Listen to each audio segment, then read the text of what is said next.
Welcome to our classic Battle of the Week in Total War Arena. And today we have a kind of multifaceted battle. I did have quite a few that were really good for this week. But this one is a little special because I want to show both what to do when you're outnumbered in a match and what not to do when you're playing solo. So one thing you don't want to do when you're playing solo is overextend, because these things happen. This guy was just being shot by slingers. So first thing we do is we pull back into our base. We deployed in the middle of Rubicon, and we pulled back into our base. In this case, me and Jojo are playing together. He as the Hasdrubal Spears, me as Tier 5 Javelins. And Tier 5 is a really nice tier to play. It's fairly simple, but Rubicon, man, Rubicon is a tough map. See, do you see this area? How Vision is just playing tricks on you? Yeah, like you had these attacks, these dogs attacking invisible spears. And you cannot see what's going on over here. On our left side, we have got a fairly stable Mexican standoff, but in the middle, we are pushing the enemy back from the advance, so we've got a stalemate over there too. So we decide to go where the enemy was strongest, and we're pushing. So let's see what happens. So these archers, they were just asking to be killed at this point. Like had this unit been a faster unit, they would all been dead. So now the reinforcements arrives, and we do our best to take out the enemy.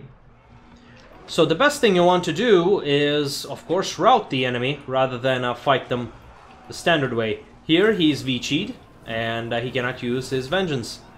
And because we are shooting him from the sides, like, do you see how the spears are retreating to minimize the friendly fire?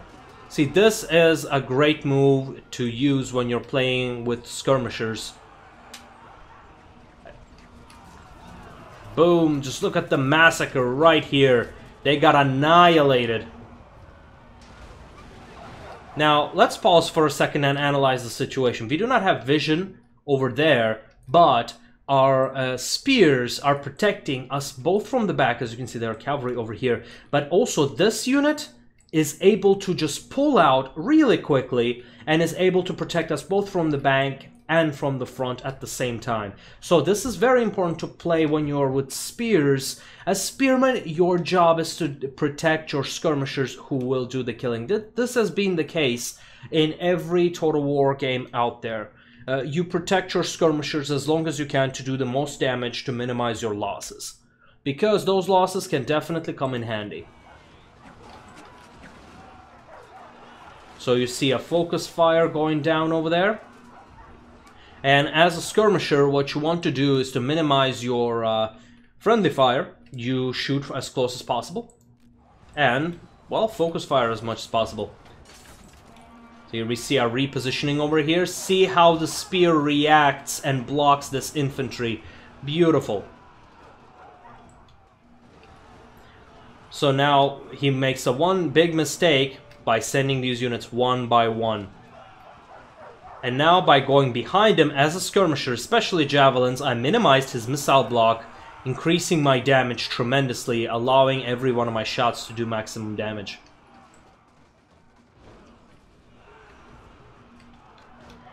Now, here is one big mistake. The slingers are shooting outside of our vision range. So this archer is going to go and attack these slingers over here.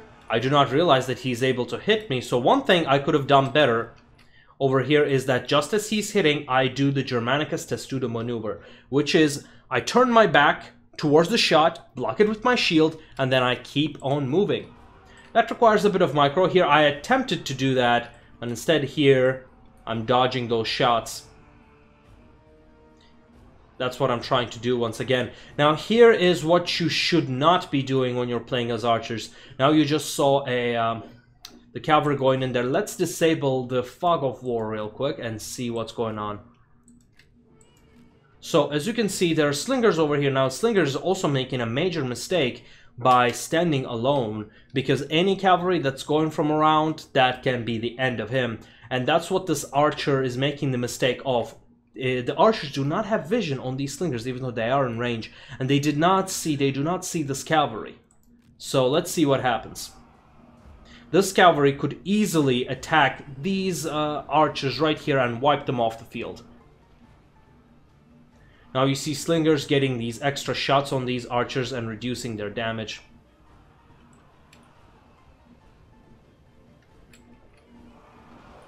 And boom, cavalry charge, the archers wiped out completely. See, here Jojo is trying to protect him, but I told him just leave it to Darwin. At some point, you just can't help everyone, especially at your own risk. So it looks like we have lost in the other flank as well. So the other team is doing quite well. They have one on the left flank, we have one on the right flank, and in the middle they are pushing. They have a slight numbers advantage.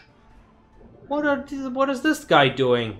Oh my god, we've got an AFK. That explains why it was so difficult.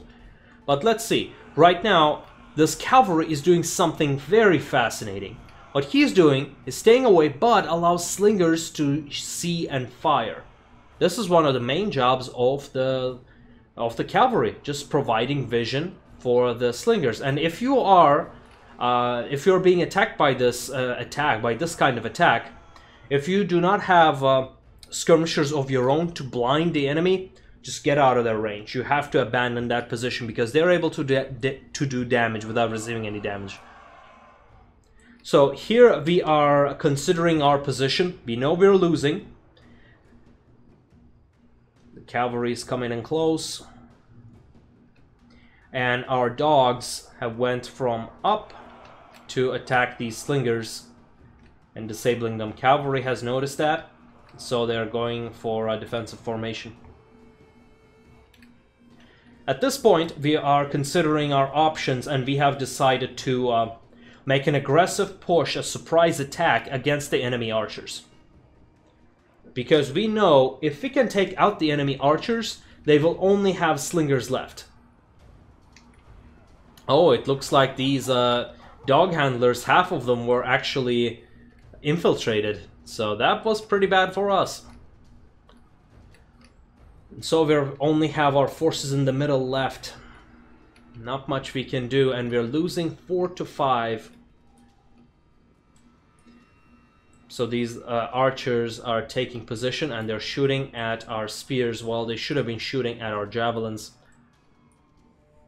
Now let's see what this mistake is going to cost them. Picking your targets is your #1 priority as skirmishers. And if you fail, this happens. Now you might be asking, how did I get off 2 volleys with that? I did 1 standard volley and 1 focus fire.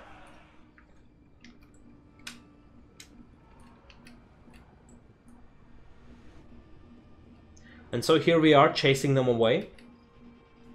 So 3 javelins versus 2 archers at this distance. The archers know that they're being outmatched. So our cavalry is basically committing suicide over here. And we're pushing towards their base. Our cavalry is supporting our advance, but we have lost on the rest of the flanks. So I take a shot of opportunity and take out half the health of these foxmen. I stop shooting as soon as my ally engages them. And then we notice that this area is empty. We can go in for the base. So now he makes a big mistake, turns around. Boom! Shot in the face. Now I stop shooting, and Jojo's phalanx stops the enemy. They have been bribed by Hasdrubal, and they have been Vichi'd, I believe. So they're currently being shot at. Thanks to Hasdrubal pulling out with his phalanx, I'm able to do minimal friendly fire. And so we're capping. We're right now at 50% cap. Because these archers are simply not shooting us. And let's focus on the point of this video, which is whenever you are outnumbered, the best thing you can do is surprise your enemy. And by surprise, base cap is definitely a valid tactic. So the archers, they do not have any vision on us, I believe. They only have vision on this unit. and the moss capping points belong to these units right here. And just as we have fired, boom, base captured. Now, could we have won had that shot came in? I don't know, but win is a win. And so, I hope you enjoyed it. We'll see you next time.